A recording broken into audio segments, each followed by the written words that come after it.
Manish life रे सबुठारु बड़ भूल केतेबेले होता है जेतेबेले गोटे भूल डिसीजन निया होता है ना गोटे भल अपॉर्चुनिटी की पाइला परे भी डिसीजन नबारे जदि लेट होता है। गोटे चाषी जदि सठिक समय रे चाष न करिवो ताहले परे जेते कांदिले भी आज्ञा चाष हो पारिबो नाही। स्टूडेंट जदि ठीक टाइम रे पाठ न पढ़िबो लेट हवा द्वारा केवल टेंशन बढ़ी थाए कौन सी हेल्थ इश्यू आम पाखे अच्छी ताहले डिले करने द्वारा सेटा बहुत बड़ प्रोब्लेम रे आसी थाए आउ सेतबेले प्रिवेंशन भी कौन सी काम दे न थाए सेतबेले केवल ट्रीटमेंट भी होता है।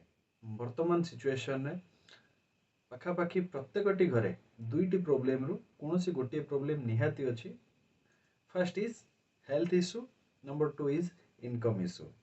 घरे घरे आज्ञा गैस्ट्रिक डायबिटीज ब्लड प्रेशर ये सब हो सारा बा जदि ये नहीं ताहले इनकम रो इश्यू अच्छी, लोन रो टेंशन अच्छी। लोक मैंने बाहर आज्ञा सोशल मीडिया रे हसुचंती बट इंटरनली से माने टेंशन और प्रेशर रे अछंती।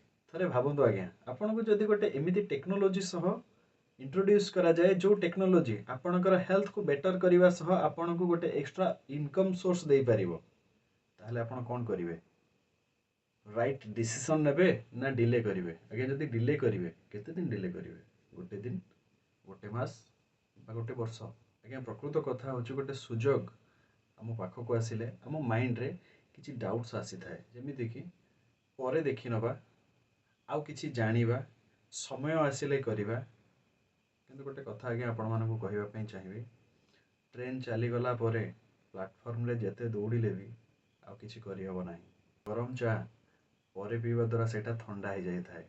जदि आपनकर हेल्थ इश्यू अच्छी आपन जदि इमिडिएट ट्रीटमेंट करू नाहंती ताहले सेटा भी आपन को बहुत बड़ प्रोब्लेम रे पकई दे पारे। एंड जदि आपन को एबेरे बिजनेस स्टार्ट करिवार अछि एवं ताको आपन डिले करि दउचंती हुए तो सेही सेक्टर रे आपन को परे कंपटीशन को फेस करबा को पड़ी पारे। जो माने परे स्टार्ट करिवि कही अपॉर्चुनिटी को डिले करि थांती से माने अन्य लोकंकर स्टोरी की देखि इंस्पायर हेई थांती। आपण मानक भितरु जे माने भी फिट ओडिशा कम्युनिटी थ्रू रु कैंगेन रो हेल्थ बा बिजनेस अपॉर्चुनिटी विषय रे जानिबा को पाइछंती आपण माने काइंडली डिले करंतु नाही। आपणकर वर्तमान गोटे डिसीजन ना आपणकर फ्यूचर डिसाइड करिवारे हेल्प करिवो।